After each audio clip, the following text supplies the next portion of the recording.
Torre Crespo, Nicol 1772.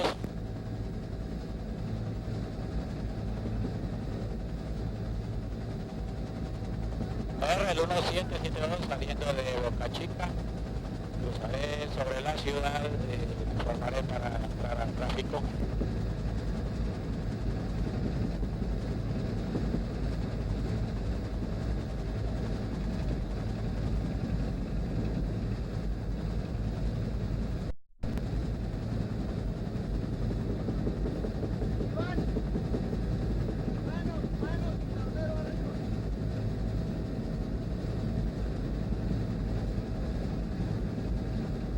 HK 1359 es la matrícula de un helicóptero que, a mi manera de entender, trazó un hito muy importante en la historia de la aviación colombiana.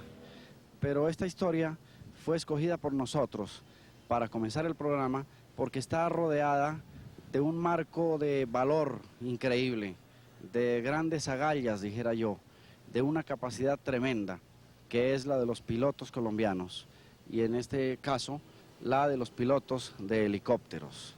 La historia va a ser mostrada en parte por nosotros a través de testimonios y de unas imágenes muy dinámicas en lo que viene del programa.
Hay una historia que cuando la escuché hace más o menos un año me pareció muy bella, que es la de la construcción del oleoducto trasandino.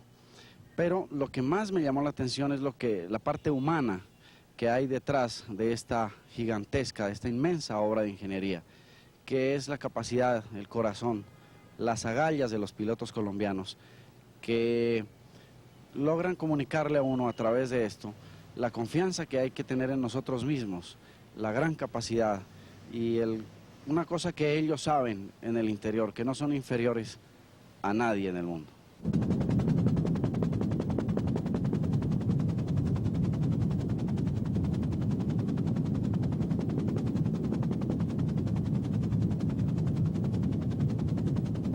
En 1964, pilotos colombianos iniciaron la operación más grande del mundo en helicóptero después de la de Vietnam. Para entonces había sido descubierto petróleo en la zona de Orito, en el Putumayo, pero la labor de exploración resultaba muy difícil por tierra. Aquí la selva es tupida y húmeda, llueve violentamente por lo menos durante 6 meses del año y la temperatura de 39 grados centígrados resulta violenta. Por este motivo, desde un comienzo las compañías extranjeras, a las cuales le fue entregado el petróleo colombiano, pensaron en la utilización de helicópteros. Se trataba de no pasar por las trochas de la selva, ni de atravesar decenas de ríos y quebradas, o de enfrentarse a extensas zonas pantanosas. El camino del aire era lo ideal. En la búsqueda de petróleo colombiano, esta era la primera vez que se utilizaba el helicóptero y los trabajos de exploración se iniciaron en 1964 a bordo de varias máquinas piloteadas por colombianos.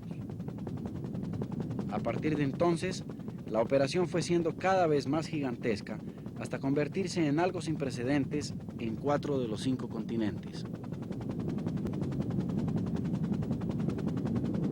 Según las compañías explotadoras, los pilotos colombianos realizaron en esta fase 700 vuelos, llevando colgadas de la panza de sus helicópteros miles de toneladas en taladros, bulldozers, camiones y toda clase de maquinaria pesada.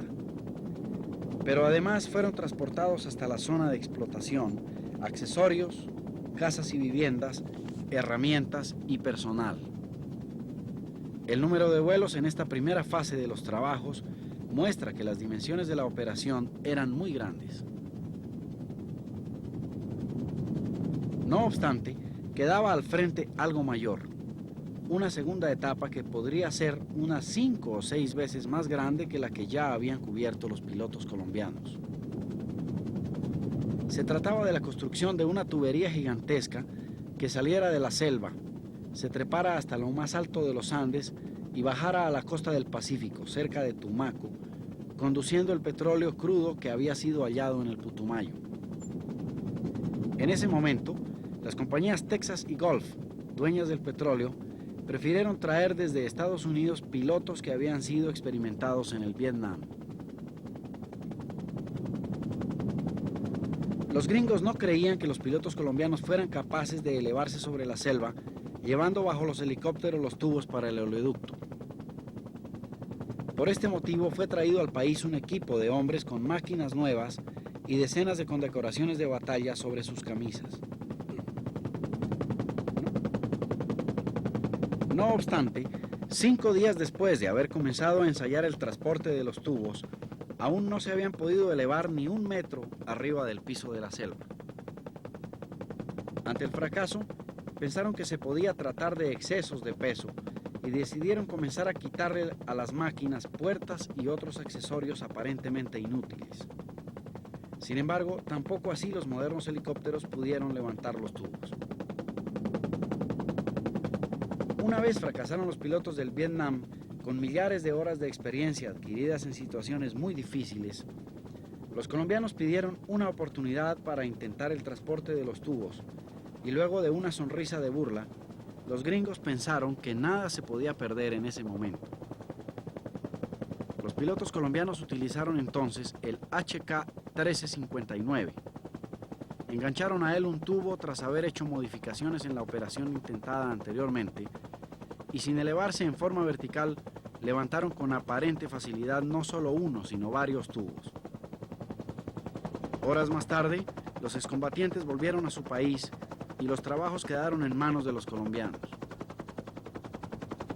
Por otra parte, la compañía fabricante de los helicópteros, basada en esa experiencia, realizó meses después modificaciones en sus máquinas y el sistema comenzó a ser utilizado en el resto del mundo.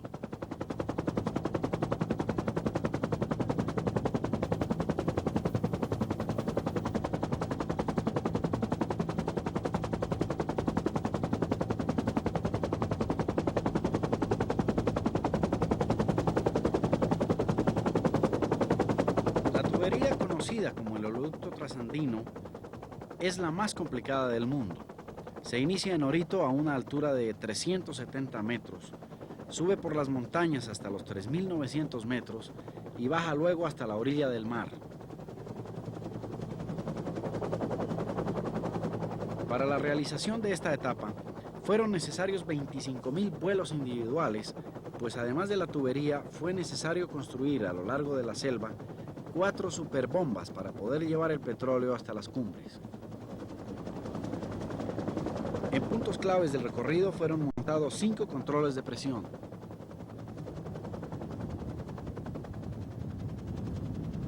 En Tumaco se llevó a cabo la instalación del terminal marítimo de la tubería, que consta de 4 tanques capaces de almacenar 1 millón de barriles de crudo. Todo este proceso debería tomar 5 años, pero a los 4 las obras estaban concluidas y en ese momento la Texas Petroleum Company había sacado ya del Putumayo los 100 millones de dólares que invirtió en un principio. En adelante, y apenas estábamos en el comienzo, todo cuanto extrajeran los tubos era ganancia neta.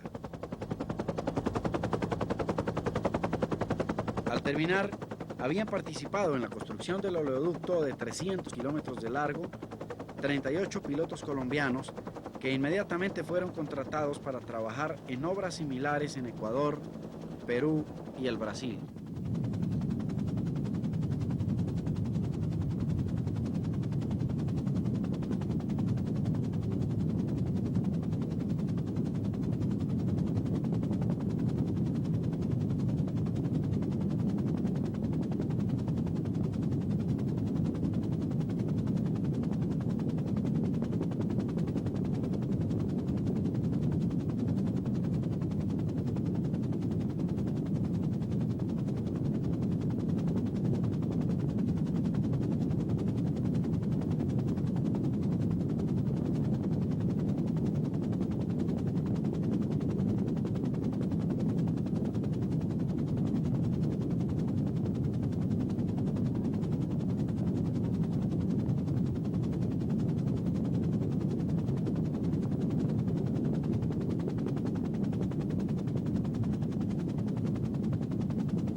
El oleoducto trasandino, hecho por los pilotos de Licol, fue para su época la obra más grande helicotransportada del mundo.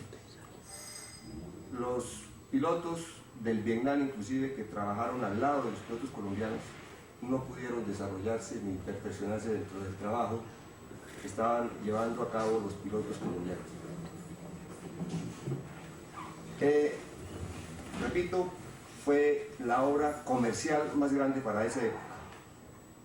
Esa obra le dio base justamente a los trabajos que se hicieron posteriormente en el Ecuador, en el Perú, en Bolivia y en Brasil.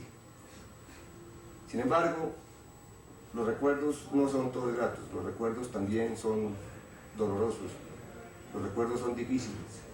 Muchos pilotos quedaron en la brega. Es decir, murieron en accidentes. Murieron en accidentes. No todos dentro del cañón del oleoducto, no todos en la construcción del oleoducto. En trabajos afines a la construcción del oleoducto, en la exploración del petróleo, en la búsqueda del petróleo. Y allí, pues, quedó parte de mucha vida, la vida nuestra, que vaya a la juventud, se puede decir. ¿Cuántos años trabajó usted en esa obra? Pues la obra duró menos de lo que los ingenieros habían calculado. Y el trabajo grande se llevó 1 año y medio.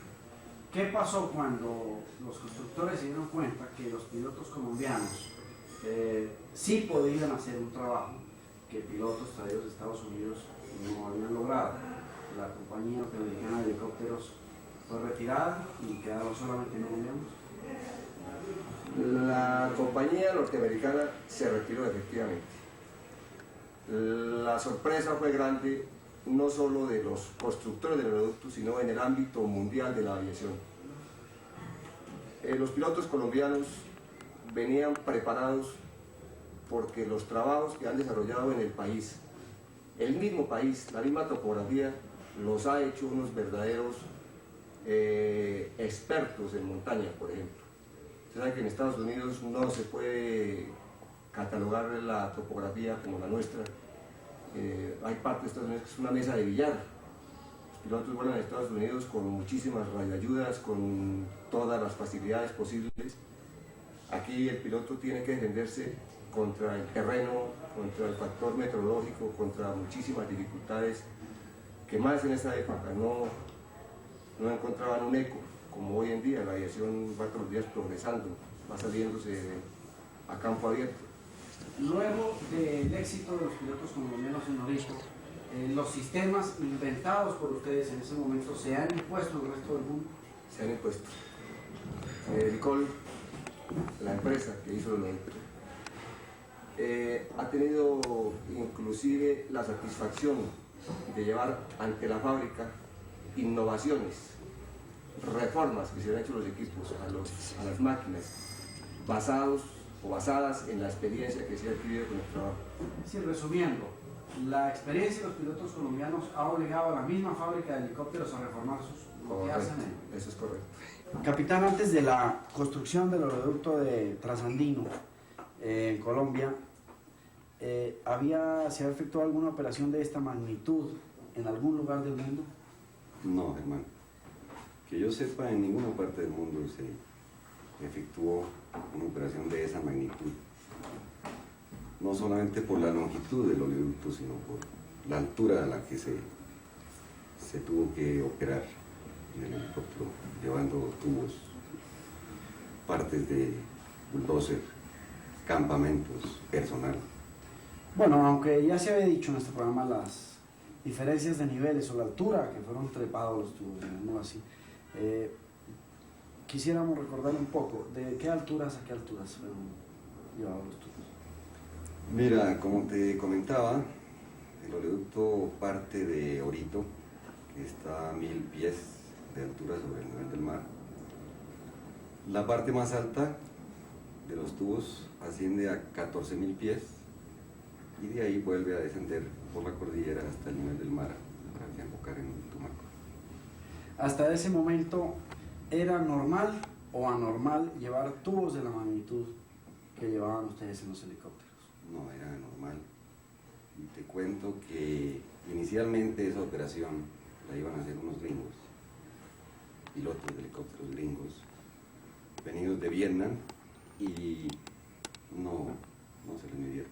Cuando vimos que los pilotos que habían traído específicamente para la operación del oleoducto propiamente, intentaban levantar tubos de estas longitudes y envergadura y peso, porque eran tubos que pesaban cerca de 2 toneladas largas. Inicialmente nos dimos cuenta que ellos, en la forma como lo intentaban, no iban a ser capaces de hacerlo. Sin embargo, por un poco de espíritu nacionalista y de sentimiento al mismo tiempo, de vernos desplazados, quisimos simplemente ser observadores de cómo ellos intentaban o llevaban a cabo esta operación. Nos reunimos casi como en un espectáculo cuando mira a alguien un evento deportivo, todos los pilotos alrededor de una plataforma en el campamento de Orito, y empezamos a ver los intentos de los pilotos norteamericanos, héroes de Vietnam, cómo agarraban en el gancho que tiene el helicóptero por debajo el tubo, y la longitud del cable era demasiado larga. La extensión para poder agarrar el tubo del cable era sumamente largo. Entonces, cuando iniciaba el piloto el intento de despegue, veíamos que se iba estirando el cable hasta que llegaba un momento en que el helicóptero, cuando empezaba a resistir el peso de las 2 toneladas largas en el gancho, empezaba a perder potencia y no podía decolar. Esto, sumado a la alta temperatura del Putumayo, pues desde el primer momento nos indicó que no iban a poder sacarlo de esa manera. Entonces ellos empezaron a recurrir por tratar de desbaratar en cierta forma el helicóptero para aligerarle el peso. Entonces inicialmente le quitaron las cubiertas de los ejes largos que van hacia el rotor de cola, que son metálicas.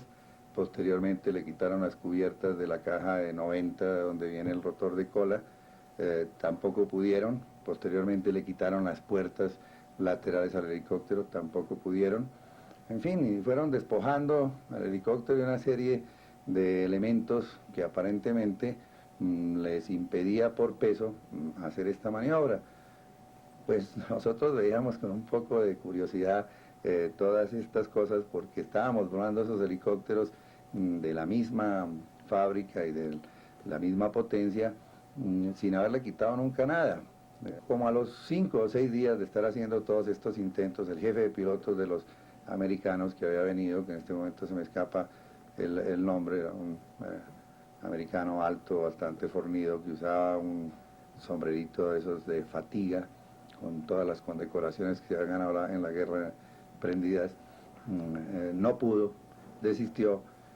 Un piloto que desgraciadamente ya no vive, pero que dejó un recuerdo imperecedero en todos nosotros, que era el Guajiro Sánchez, con el capitán Jaime Cuellar y conmigo.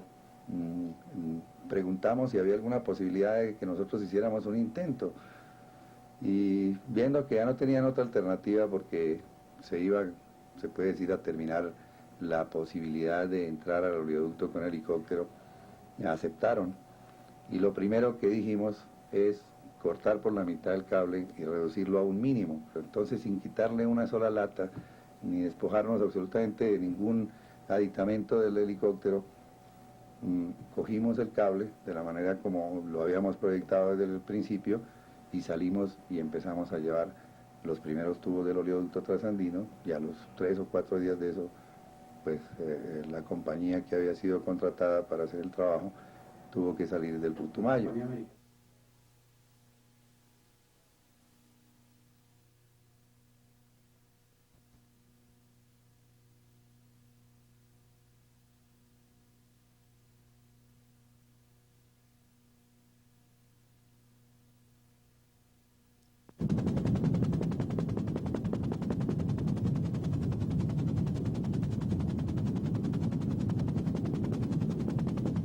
Desde hace 3 lustros, el helicóptero ha sido utilizado en Colombia para la búsqueda de soluciones energéticas. El trabajo no solamente se realiza en campos petroleros. Hoy mismo, varias máquinas están vinculadas a la construcción de carreteras que darán acceso al sitio de una nueva hidroeléctrica, la del río Guavio. De paso para el Guavio, y a unos 160 kilómetros de Bogotá, encontramos este cañón que es el del río Batá, perteneciente a la hidroeléctrica de Chivor.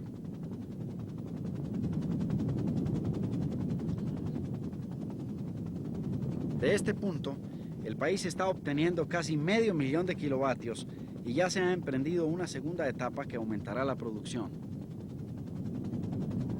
La presa de Chivor es una de las más altas del mundo, pero no es por este motivo que no se llena, sino porque en la zona se está disminuyendo el agua en la medida en que los campesinos queman y destruyen los bosques de la cuenca.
Seguramente muy pocos de ustedes, una muy mínima parte de los colombianos, habrá escuchado hablar de Mambita.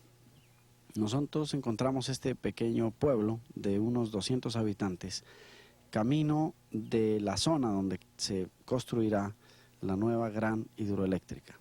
Mambita está enclavado, está encerrado entre las montañas, y aquí, como en muchas partes del país, hay un fenómeno muy curioso. Los niños no conocen los automóviles, pero sí han visto el helicóptero en este caso. Nosotros encontramos en gran parte del llano o en la travesía del páramo de Pisba, en muchas zonas alejadas de la costa, que la gente no ha visto los autos, pero sí conoce aviones o helicópteros. Tal vez porque ante las condiciones de nuestra geografía, el desarrollo ha tenido que hacerse por aire. Tal vez este es el país que más utiliza, proporcionalmente, que más utiliza en el mundo helicópteros y aviones para su desarrollo.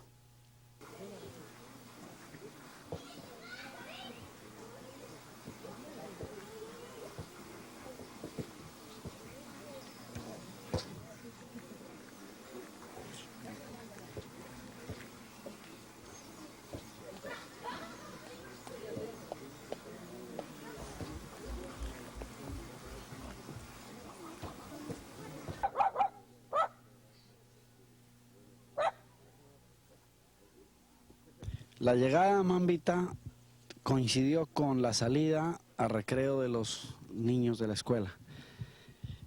¿Quién de ustedes conoce los automóviles?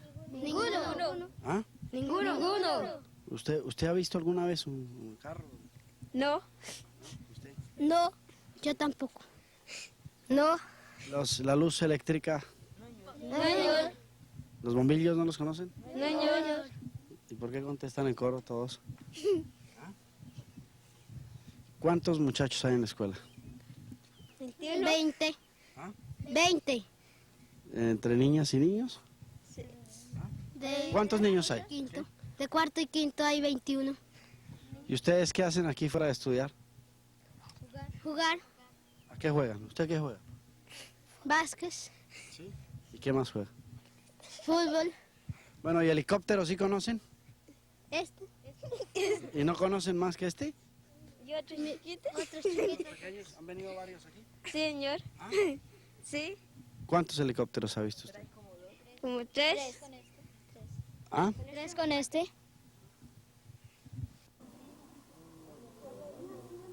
Sí, que usted paró aquí. La escala en Mambita ha sido muy breve por las condiciones del tiempo, o mejor por el miedo de que en este invierno se nos cierre mucho la cordillera. Sin embargo, hay muy poco que mostrar aquí. Una de estas cosas, pocas, es el acueducto, es este tanque. ¿Cómo llega el agua a las casas? Llevándola en vasijas y varias en mangueras. ¿En mangueras las conectan aquí? Sí, señor. ¿Y a cuántas casas le llega el agua en manguera? A 3. Aquí. ¿Este tanque? Sí, señor. ¿Y el resto de las casas con balde? Con baldes o con ollas.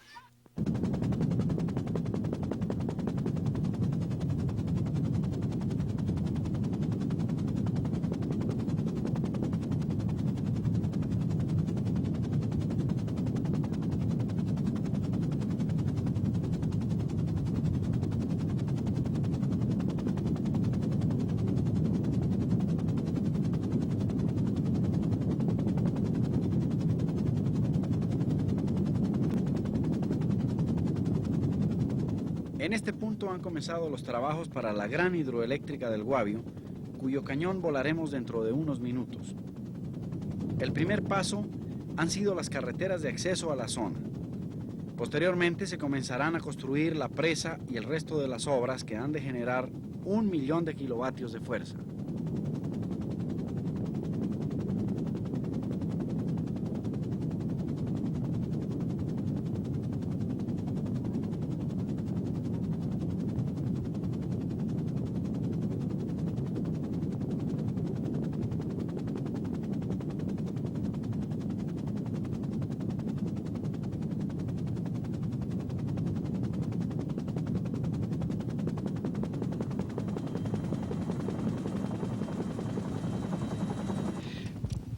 El doctor Jorge Alvarado Cañón es un ingeniero ampliamente conocido en el país. Él ha ganado 2 veces el Premio Nacional de Ingeniería y su firma, Alvarado y Düring, es una de las que está construyendo la red de carreteras que darán acceso al sitio donde va a quedar la gran hidroeléctrica del Guavio.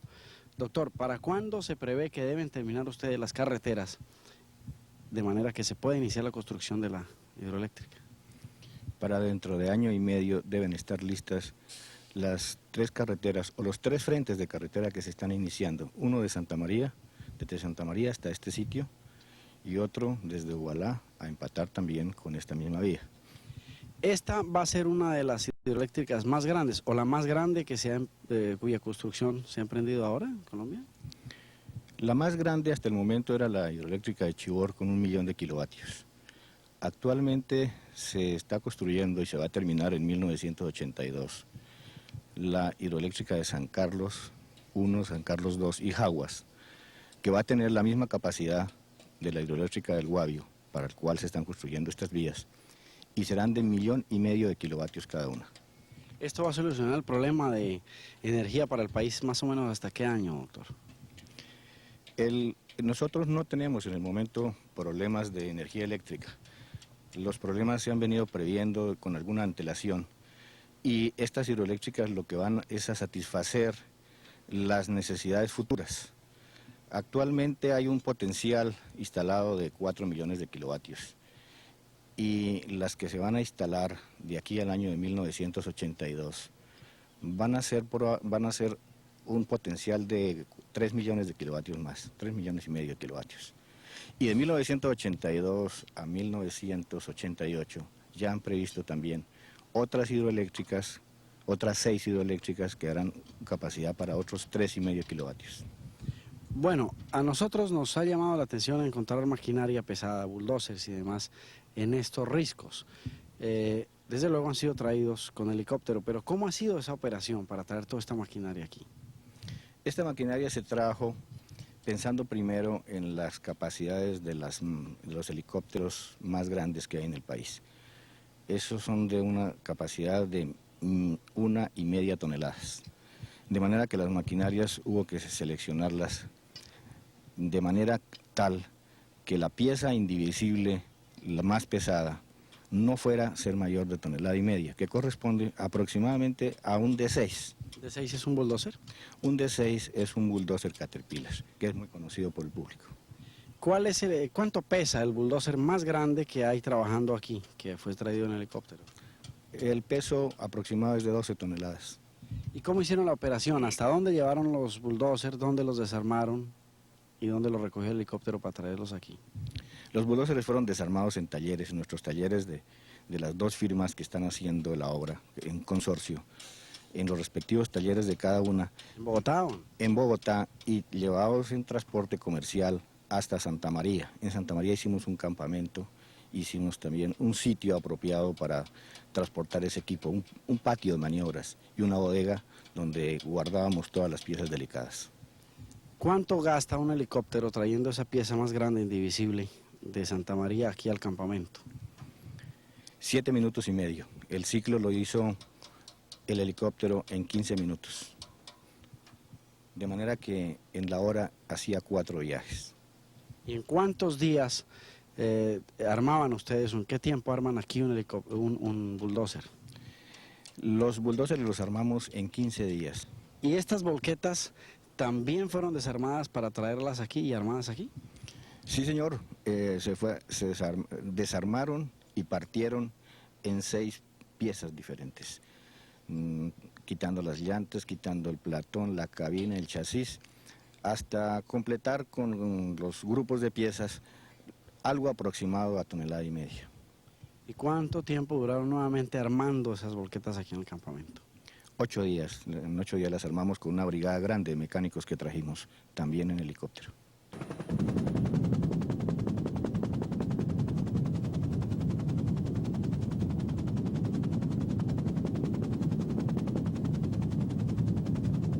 Este es el río Guavio, enmarcado por el cañón que forma la cordillera central más o menos en los límites de Cundinamarca y Boyacá.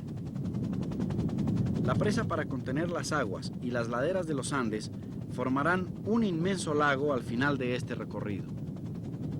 La fuerza de las aguas que serán represadas aquí se convertirá en energía eléctrica para el resto del país.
Este, que es el aeropuerto Crespo de Cartagena, inicialmente no tenía nada que ver con nuestro programa, pero desgraciadamente hemos tenido que pasar 3 días completos aquí esperando una razón. Nuestro motivo de la visita a Cartagena era tomar un helicóptero y dirigirnos hacia un punto llamado Palomino, cerca de Santa Marta, donde ha sido encontrado petróleo en las últimas semanas. Nosotros pensábamos al venir aquí que mostrar la lucha del país, casi que la angustia del país por buscar petróleo en la costa norte, era interés de 25 millones de colombianos que deben enterarse de lo que se está haciendo en esta materia. En segundo lugar, pensábamos que por ser un punto que está dentro del territorio colombiano, no íbamos a tener problemas. Nuestro objetivo, repito, era esa plataforma en Palomino, donde está haciéndose una perforación, donde hay un buque de los Estados Unidos, un buque petrolero, perforando. Nosotros, sin embargo, encontramos que los norteamericanos, los ingenieros y técnicos de los Estados Unidos que manejan Intercoal, una empresa de los Estados Unidos, no pensaban como nosotros y hemos hecho todos los trámites que es posible, en la forma legal, como se dice, para llegar allí, pero no nos lo han permitido ellos. Desgraciadamente por eso no podemos mostrar a todos ustedes lo que se está haciendo en este punto de Colombia. Ahora continuemos con otras caras del programa. Caldas es uno de los departamentos donde más se ha utilizado el helicóptero para labores energéticas. Estas imágenes, seguidas por la Central Hidroeléctrica de Caldas, CHEC, muestran la construcción de una línea conductora de electricidad entre Neiva y Altamira en el departamento del Huila. La línea tiene una longitud de 120 kilómetros. Esta fue la primera vez que se utilizaron en el país postes de concreto para líneas de 115.000 voltios. Los postes pesan cada uno 1,5 toneladas y tienen 15 metros de largos. Para la CHEC, el problema de la línea era grande porque la zona es montañosa y carece de vías. Entonces fueron empleados los mismos helicópteros que anteriormente habían tendido otras 2 líneas de conducción. Una de 130 kilómetros entre Manizales y La Dorada, en la cual fueron utilizados postes de madera. La otra de igual kilometraje entre La Dorada y Aguadera. En esta las torres fueron reemplazadas por tubos de oleoducto. En este tipo de trabajo, los postes son transportados horizontalmente cuando hay obstáculos y en forma vertical cuando el camino está franco. Solo la hincada de un poste por medios diferentes al helicóptero vale 1.500 pesos. Para esta línea en el Huila, fueron colocados verticalmente y dejados listos en sus huecos 1.100 postes en 17 días. Actualmente la CHEC construye también con helicópteros una cuarta línea de conducción de 115.000 voltios entre La Esmeralda y Salamina. Su extensión es de 60 kilómetros.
Cuando fui por primera vez a la sede de la Asociación Colombiana de Aviadores Civiles, me impresionó mucho un salón que está cubierto, yo creo que por más de un centenar de retratos, que corresponden a los pilotos que han muerto en ejercicio de su profesión, en accidentes aéreos. En este programa recordé, durante el montaje, aquel momento cuando conocí la sala, y entre muchas anécdotas y muchas historias recogidas, escogimos dos que muestran el peligro que encierra esta profesión y que están dichas en una forma, yo dijera, muy vivida por el capitán Miguel Díaz. Capitán, ¿en qué grandes obras vinculadas al desarrollo del país y a la energía, básicamente, ha participado usted? Bueno, en la actividad del helicóptero, casi todas las actividades del helicóptero están vinculadas con el desarrollo y de asuntos de energía. Por ejemplo, nosotros hemos intervenido casi en todos los estudios sismográficos, todo lo que es sismografía en el país, en la perforación de todo lo que es el Putumayo, Orito, la construcción del oleoducto, y no solamente pues aquí en el país, sino en otros países también. ¿Cuántos años lleva usted volando helicóptero? Pues algo así como, bueno, helicóptero más o menos unos 20 años y volando entre helicóptero y aviones 25, 26 años. ¿Recuerda usted algún percance que haya tenido durante estos años? Bueno, en 26 años siempre debe haber tenido unos cuantos sustos. Así de bastante importancia o gravedad, una emergencia que se me presentó en la construcción del Trasandino y posteriormente trabajando en el Ecuador, moviendo un taladro cerca a Tarapoa, en el oriente ecuatoriano. Se me apagó una turbina y caí a la selva pues en una emergencia, que tuve mucha suerte y pues estoy todavía aquí vivito y coleando. ¿Cómo fue rescatado? Bueno, yo caí aproximadamente a las 2 de la tarde, 2:15. Alcancé a reportar mi emergencia y un piloto, un compañero que estaba volando en el lado de Colombia, escuchó mi voz de emergencia. Posteriormente vinieron a buscarme, pero desgraciadamente cuando uno cae en la selva, la vegetación es muy exuberante, muy grande, árboles de 60, 70 metros. Me cubrió, caí con el helicóptero y todo, y pasaban los helicópteros sobre mí y no me veían.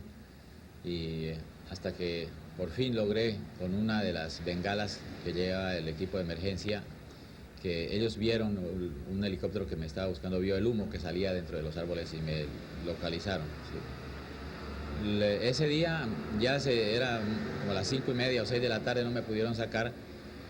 Yo había quedado un poco herido del brazo derecho y soy zurdo, entonces no me atreví, con un cable que me bajaron, no me atreví a subirme ahí. Dije, yo prefiero más bien caminar, y salí hacia el norte. Yo sabía que había dejado un río hacía 3 minutos, eso aproximadamente se convirtió en unas 4 horas de camino por entre la selva, y salí con ayuda de unos indios que también me encontraron, y salí al río San Miguel a las 8:30 de la noche, y al otro día me rescataron desde el río un compañero, capitán Abadía.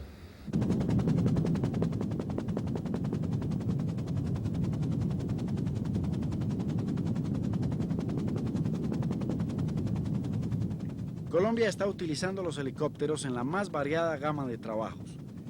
Estas imágenes corresponden a la construcción del techo del Coliseo Cubierto de Bogotá, que tiene un área de 12.000 metros cuadrados.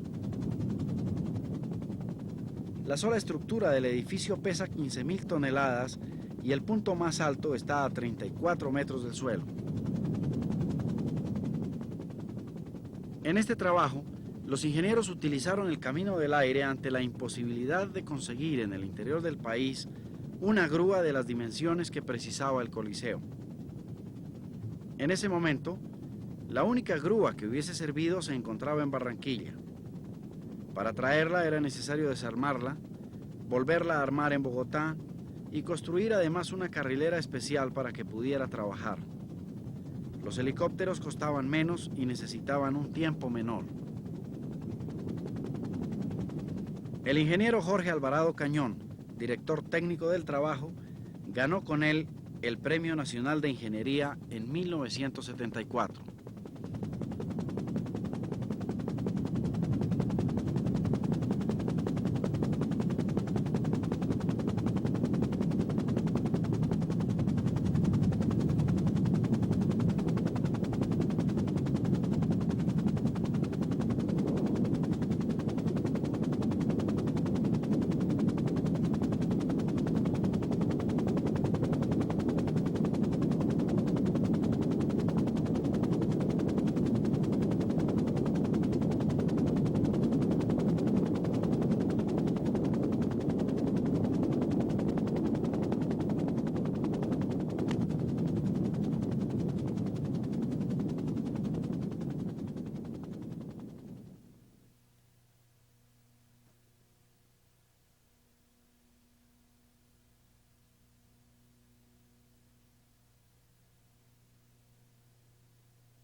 En Colombia la utilización del helicóptero comenzó en la década de los años 50, cuando fue vinculado a la lucha partidista que se libraba especialmente en la zona andina.